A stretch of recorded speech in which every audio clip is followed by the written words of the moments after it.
ধর্মনিরপেক্ষ ধর্মনিরপেক্ষ কাকে বলে?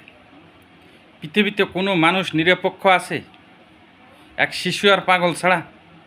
প্রত্যেকটা মানুষ তার নিজ নিজ ধর্মের পক্ষে কাজ করে। তাহলে ধর্মনিরপেক্ষ কি? কেউই ধর্মনিরপেক্ষ নেই, কিন্তু আওয়ামী লীগ বলে ধর্মনিরপেক্ষ।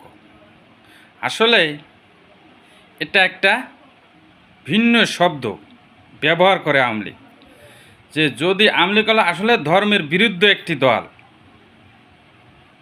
এখন এই ধর্মের বিরোধিতা যদি প্রকাশ পায় মানুষ তো বুঝে ফেলবে, তাই তারা বলে আমরা ধর্ম নিরপেক্ষ। প্রত্যেকটা মানুষ কিন্তু তার ধর্মের পক্ষে কাজ করে, হিন্দু, মুসলিম, বৌদ্ধ, খ্রিস্টান।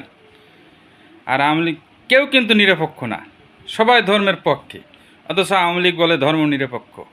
আসলে ধর্ম নিরপেক্ষতা কাকে বলে? যারা কোনো ধর্মেরই না।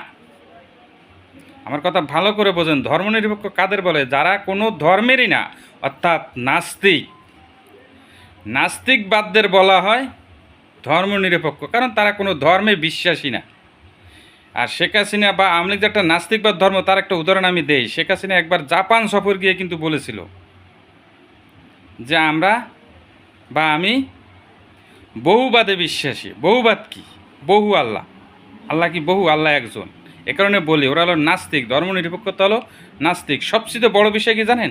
এই দেশে অনেকগুলো রাজনৈতিক দল আছে, 40টার উপরে। কেউ কিন্তু আলেমুলামার উপর অত্যাচার করে না, একমাত্র আওয়ামী লীগই করে। কারণ ওই যে ধর্মনিরপেক্ষ, ওই যে নাস্তিকবাদ, এটাই হলো মূল কারণ।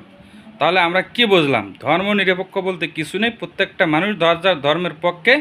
আর ধর্মনিরপেক্ষ শব্দের অর্থ হলো নাস্তিকবাদ, যা বাংলাদেশ আওয়ামী লীগ করে।